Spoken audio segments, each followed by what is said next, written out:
Cinta adalah intinya, dunia hanya kulitnya. Cinta adalah manisannya, dunia adalah piringnya. Agamaku adalah agama cinta. Adalah malu bagiku hidup melalui jasad dan roh belaka. Satu ketika Khalifah, dalam ceritanya Laila Majnun ini, Khalifah ketemu Laila. Khalifah ini kaget begitu ketemu Laila. Ini Laila ini wajahnya cuma gini aja loh ya. Cakep banget juga enggak ya, perasaan biasa-biasa aja. Yang lebih cakep banyak dibandingkan Laila. Kok Qais al-Majnun, nama aslinya Majnunan Qais, bisa tergila-gila begitu ya? Terus dia tanya Laila, Khalifah ini tanya, Laila, Qais kok menjadi gila karena kamu? Tidak masuk akal. Apa sih yang dilihat dalam dirimu sehingga ia tergila-gila? Kamu kan bukan wanita yang sangat cantik. Banyak yang lain yang secantik kamu, bahkan melebihimu. Laila menjawab, yang dia lihat tidak terlihat olehmu karena kamu bukan Majnun. Ini yang saya maksud rasa. Jadi hanya Majnun yang ngerti keindahan Laila. Hanya pecinta yang ngerti keindahan yang dicintai. Itu kadang-kadang kamu protes kan, ini loh ada anak cakep dipacari kok gini ya. Gitu kan, kamu eman-eman, padahal kamu iri mbok sama aku aja kan ngono. Tapi iki ono cakep pacare kok waduh. Kamu kan enak. Loh enggak, itu kalau dia ditanya jawabannya kayak Laila ini. Karena engkau bukan dia. Dia yang bisa melihat di mana keistimewaannya kok sampai jatuh cinta. Loh kalau orang pikirannya standar, semua yang cakep semua menganggap cakep, yang jelek semua menganggap jelek, yo yang jelek tidak akan laku. Hanya cakep saja yang laku. Tapi orang melihat yang dicintai dengan perspektifnya sendiri. Karena kamu bukan Majnun. Hanya pecinta yang ngerti indahnya di mana yang dicintai itu. Nah itu jawabannya Laila. Maka maksudnya Rumi apa? Kalau kamu ingin ngerti indahnya cinta pada Allah, ya cintailah Allah. Kalau enggak ya enggak. Kalau kamu masih sibuk dengan teori, sibuk membantah, ya enggak bisa, itu harusnya begini, ya enggak bisa. Ya wis, kamu enggak akan ngalami indahnya. Jatuh cintalah sama Allah. Nanti kamu akan ngerti. Sama kayak jawabannya Laila, karena kamu bukan Majnun. Kalau kamu Majnun, kamu ngerti di mana indahku. Karena kamu bukan Majnun, ya kamu enggak ngerti. Oke. Nah, ini syair paling terkenal dari Rumi. Cinta adalah intinya, dunia hanya kulitnya. Cinta adalah manisannya, dunia adalah piringnya. Agamaku adalah agama cinta. Adalah malu bagiku hidup melalui jasad dan roh belaka. Begitu engkau kehilangan cinta, maka hidupmu hanya jasad dan roh. Kamu hanya fisik dan mental. Tidak ada nilainya. Iya kamu hidup, iya kamu susah, kamu seneng, iya kamu putus asa, ya kamu mengalami segala fenomena dunia, tapi kamu kehilangan satu yang penting, cinta. Jadi ada jasmani, ada rohani. Modusnya harus cinta. Begitu modusnya bukan cinta, maka katanya Rumi, aku malu kalau begitu. Hanya jasad dan ruh belaka, termasuk agama. Beragama berarti modusnya juga harus modus cinta. Modus itu gayanya, gaya mencintai, bukan gaya dagang. Aku untung apa, kamu dapat apa. Apalagi gaya ngamuk, apalagi gaya marah-marah, gaya tawuran. Nggak, agama gayanya harus gaya cinta. Gaya cinta itu ciri paling utama adalah tidak egois, tidak mikir senengnya sendiri, enaknya sendiri. Kalau masih aku, belum.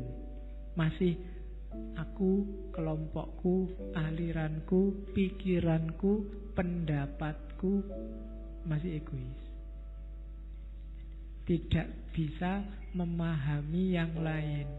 Pokoknya sing bener aku, liyane salah kabeh.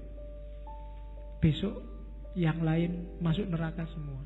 Nah, gaya kayak gini berarti bukan gaya cinta. Ngomongnya jangan, kalau cinta itu aku yang bener sih, menurutku yang bener ini. Yang lain kalau bisa tak ajak semua masuk surga bareng-bareng aku. Bukan yang lain karena kamu banyak bid'ahnya kamu masuk neraka sekarang. Enggak begitu. Aku pingin aku dan kamu masuk surga. Ayo kita masuk surga bareng-bareng, menuju Allah bareng-bareng. Ini beragama gaya cinta, bukan beragama yang egois. Kalau beragama yang egois itu tinggal jasad dan ruhnya agama. Kehilangan esensinya, kehilangan intinya. Kalimat ini saya sampaikan karena banyak yang itu, jangan-jangan Rumi ini nggak suka syariat. Suka, cuma malam ini nggak saya tampilkan. Kapan-kapan kita ngomong bagaimana syariat dalam pandangannya Rumi.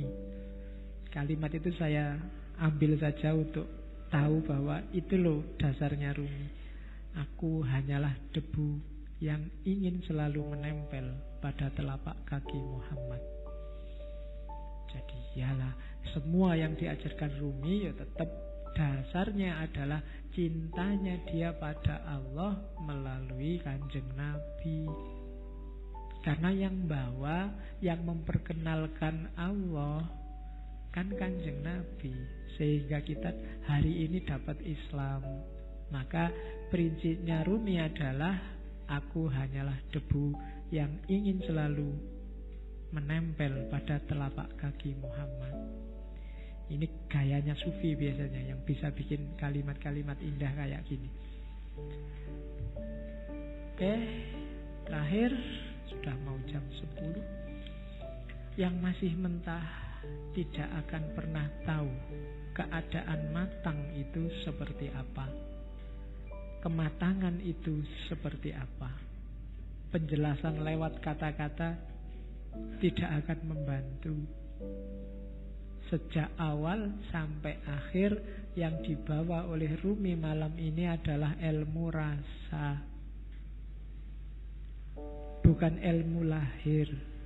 Jadi tidak lewat kata-kata, harusnya rasakan sendiri oleh batinmu.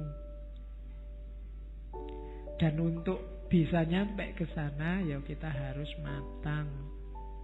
Yang mentah tidak akan paham, hanya yang matang yang paham. Itu kan kadang-kadang kita dengar ada istilah la ya'riful wali ilal wali.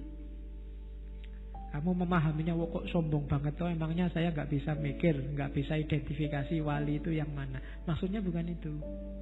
Maksudnya adalah orang yang merasakan, yang bisa memahami apa yang dirasakan orang lain dalam hal yang sama. Maka yang ngerti kewalian ya orang yang pernah merasakan kewalian, dunia kewalian. Jadi bukan urusan sombong tidak sombong, eksklusif tidak eksklusif.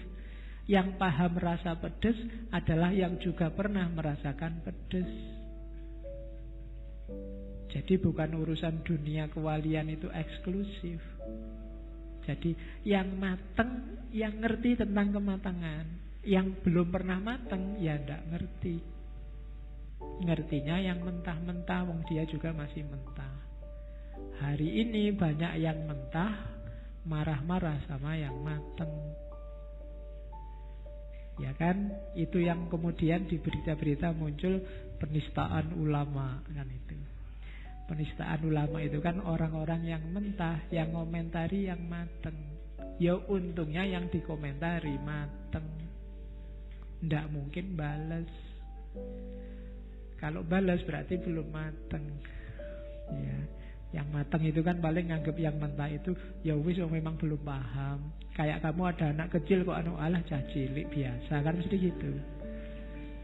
Sama kayak Nabi waktu dilempari di Taif kan Nabi ngerti. Loh itu memang orang belum matang, belum jadi, belum ngerti. Maka Nabi tidak balas marah meskipun Jibril datang. Nabi tak belain yuk kalau marah ndak. Malah didoakan semoga mereka dapat hidayah. Itu bedanya matang dan tidak matang. Tidak mungkin kalau dia matang akan balas pada yang mentah. Kalau yang mentah melecehkan yang matang, mungkin wong dia masih mentah. Jadi yang terjadi hari ini itu sangat masuk akal. Kamu gak perlu kaget. Kok ada orang menistakan ulama? Itu tidak luar biasa. Orang awam loh menistakan ulama. Biasa. Yang luar biasa ada ulama menistakan orang awam. Itu baru luar biasa. Perlu dipertanyakan keulamaannya. Jadi kamu tidak perlu kaget. Ada orang ngomentari kiaimu pedes-pedes. Lo biasa memang dia awam belum mateng. Kalau kebalik baru kamu boleh kaget. Malah kiaimu yang ngomong pedes-pedes, ya, itu berarti kebalik. Perlu dipertanyakan. Itu berarti nggak mateng.